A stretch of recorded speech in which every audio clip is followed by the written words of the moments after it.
ሰላም። በዚህ ዘመን ላይ እንደሚኖር ወጣት ምን ማድረግ አለብን? ወይም ምን አይነት ነገሮች ይጠበቁብናል? ምን አይነት ሰው መሆን አለብን? ምን አይነት ወጣት መሆን ያስፈልጋል? በተለይ እኔ ትኩረት የማደርገው በኢትዮጵያ ወጣቶች ነው። የኢትዮጵያ ወጣቶች አመለካከታችሁን እንድታስተካክሉ፣ ዓለምን የምንረዳበትና ዓለምን የምናይበት መንገድ መቀየር አለብን።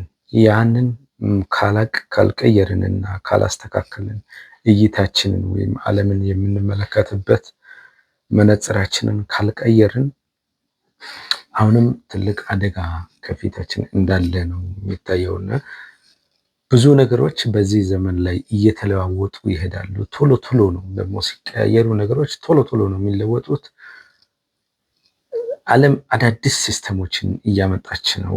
የነባሩ ሲስተም ይሄ ለረጅም ዓመት የሚያገለግል ለ10 ዓመት ለ20 ዓመት ሳይለወጥ የሚያገለግል ሲስተም ስርዓት በዚህ ዘመን ላይ አሁን አይሰራም። ካሁን በኋላ እንደዚህ አይነት ስርዓቶች በቃ እየቀሩ ነው። ትላንትና የተጠቀምንበት ስርዓት ዛሬ ወዲያውኑ ተቀይሮ እናገኘዋለን። ነገ ደግሞ እሱም ተቀይሮ ሌላ አዲስ ስርዓት ይመጣል። ሌላ አዲስ ማሽን ይመጣል። ሌላ አዲስ ዘመናዊ አዳዲስ ነገሮች እየመጡ ነው።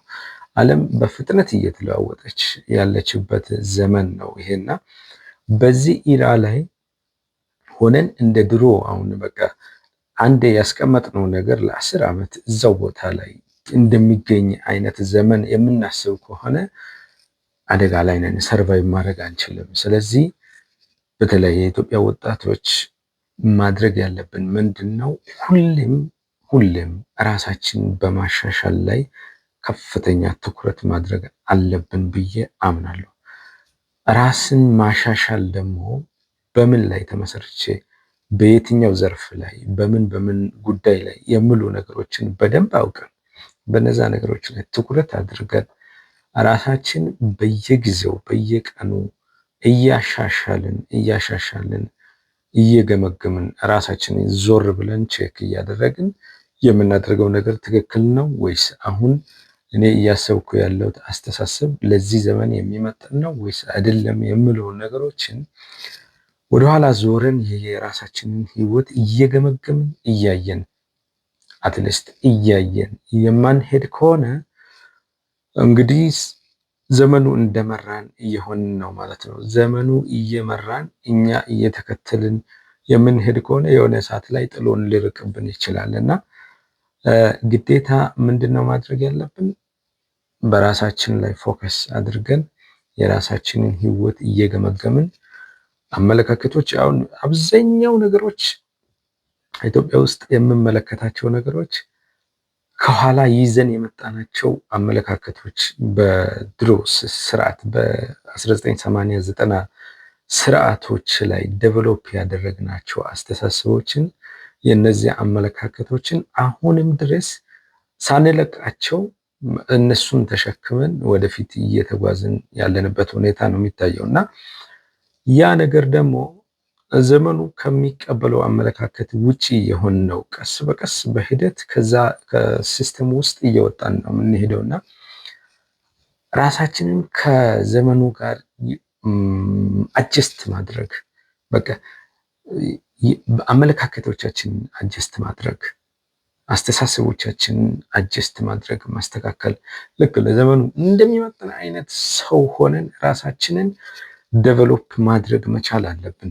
በቃ አንዴ እኔ ያወቅኩት እውቀት በቃ አንዴ አውቄያለሁ ከዛ ውጪ በቃ ሌላ እውቀት የለም የምንል ከሆነ በዚሁ በዳይናሚክ ዓለም ላይ ሆነን በዛው በድሮ ዘመን ላይ እየኖርን ነው ማለት ነው። ያ አያዋጣም፣ ደግሞ ክሳራ ነው።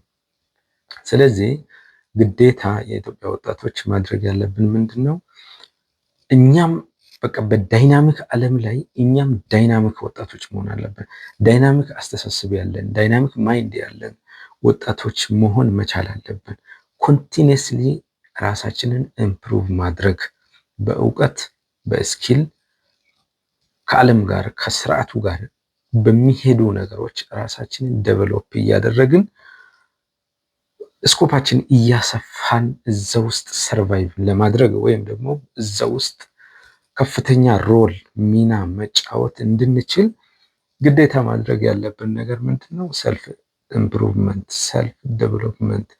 ሰልፍ ዴቨሎፕመንት ሲባል አሁን አብዛኛው ሰዎች ልክ እንደ ሞቲቬሽን የሚሰጡት ነገር አይደለም። አሁን ይሄ ሞቲቬሽን አይደለም፣ እንደዛ እንዳትወስዱ። ራሳችንን ኢምፕሩቭ ለማድረግ ግዴታ ዲስፕሊንድ ሆነን ራሳችንን እዛ ውስጥ ማንበብ ያለብን ነገር ካለ፣ መማር ያለብን ነገር ካለ፣ የሆነ ማወቅ ያለብን ስኪሎች ካሉ፣ ዓለም ስርዓቶች እንዴት እንደሚሰሩ፣ አዲሱ ስርዓት ደግሞ ከዛ ውስጥ ወደኋላ የሚጥለውና ይዞት የሚቀጥለው የትኛው ነው የሚሉትን እያንዳንዱ ነገሮችን በራሳችን እየገመገምን አሁን ሰዎች የሚነግሩን ነገር ብዙ ጊዜ እንሰማለን፣ ከዛ በኋላ መልሰን እንረሳቸዋለን። የተረሱ ነገሮችን ደግሞ የሆነ ሰዓት ላይ እናስታውሳለን። እንደዛ ሳይሆን ኮንቲኒየስሊ ያለማቋረጥ በራሳችን ላይ በመስራት ራሳችንን ማይንዳችንን ዴቨሎፕ በማድረግ ኤአይ መስራት የማይችላቸው ነገሮች ምንድን ናቸው የሚሉ ነገሮች እነሱን ሰርች አድርገን ራሳችንን በዛ ዘርፍ ላይ ዴቨሎፕ ማድረግ መቻል አለብን። ያንን ካላደረግን በቀጣዩ የዓለም ስርዓት ውስጥ የራሳችንን ሚና መጫወት አንችልም። እንተፋለን። የሆነ ሰዓት ላይ ስርዓቱ ይተፋናል። በቃ የማይቀር ነው። ምክንያቱም አሁን ድሮ የምናውቃቸው ነገሮች ብዙ ነገሮች እየተተፉ ያሉበት ዘመን ነው። በእኔ ዘመን እንኳን የሆነ ሰዓት ላይ ቴሌቪዥን ለማየት እኛ የምንከፍልበት ጊዜ ነበረ። ቴሌቪዥን ለማየት እኮ ነው። በአሁኑ ሰዓት ግን ወጣት ቴሌቪዥን ፊት ለፊት ቁጭ ካለ ወይ እግር ኳስ እየተላለፈ ነው አሊያም ወይ ስልኩ ቻርጅ ላይ ነው ማለት ነው እንጂ ማንም ቴሌቪዥን አሁን ሬዲዮና ቴሌቪዥን የሚያይ ወጣት የለም። ስለዚህ በዚህ ፍጥነት ነው እንግዲህ ነገሮች እየተለወጡ የመጡትና ልክ ሁሉም ነገር እንደዛ ነው። ወደ ኋላ ስርዓቱ እየጣለ ወደፊት በሚፈጥንበት በዚህ በዳይናሚክ ሂደት ውስጥ ሆነን እኛ ደግሞ በቃ ስትሪክት የሆነ ፊክስድ መሆን አያዋጣንም።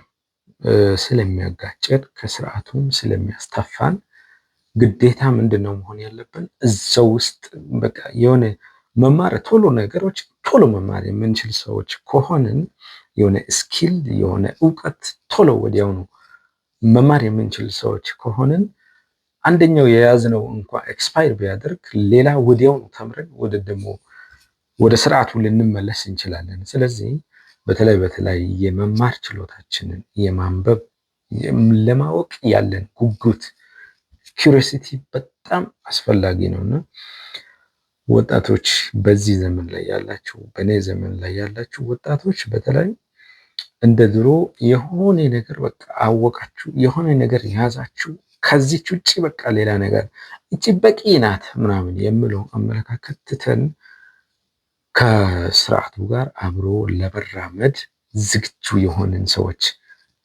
አእምሮአችን የተከፈተ ከሆነ ሌሎች ነገሮች ችግር የለውም፣ ቀላል ናቸው። አእምሮአችንን ለማንኛውም አይነት ቼንጅ ክፍት አድርገን በዛ ቼንጅ ውስጥ መጫወት የምንችላቸው ነገሮችን መመርመር ከጀመረንና አንዴ ይሄን ፕሮሰስ መለማመድ ከቻለን ይሄ ደግሞ ለዚህ ዋናው ቁልፉ ነገር ምን መሰላችሁ? ራሳችንን ቁጭ ብሎ መገምገም ማየት። የኔ አመለካከት አሁን ያለኝ ፖለቲካ ላይ ያለኝ አመለካከት፣ አሁን ያለኝ የኢኮኖሚ ስርዓት ላይ ያለኝ አመለካከት፣ አሁን ያለኝ የትምህርት ስርዓት ላይ ያለኝ አመለካከት ምን ያክል ዘመኑን መዋጀት የሚችል ነው የሚለውን ዞር ብለን ራሳችንን ብቻችንን ሆነን መገምገም የምንችል ከሆነ ራሳችንን በራሳችን ኢምፕሩቭ ማድረግ። አሁን ለምሳሌ ኤአይ ምንድን ነው የሚያደርገው? ኤአይ እኮ ዳታ ይሰጠዋል። ከዛ በኋላ ራሱ በራሱ ነው እኮ ኢምፕሩቭ እያደረገ በራሱ ኢንተለጀንሱን ራሱ ዴቨሎፕ እያደረገ እኮ ነው የሚሄደው። የሰው ልጅ ደግሞ ከዛም የበለጠ ራሱን ለማሻሻል ቁጭ ብሎ ራሱን በራሱ ኢምፕሩቭ ማድረግ ከጀመረ እጅግ በጣም ፓወርፉል እና በጣም ቫሉable ሰው ነው የሚሆነው። እንደዛ አይነት ሰው ነው ደግሞ በዚህ ዘመንና በቀጣዩ ዘመን ላይ የሚፈለገው በስርዓቱ ውስጥና ስለዚህ ግዴታ በእንደዛ አይነት ስርዓት ውስጥ ማለፍ አለብን።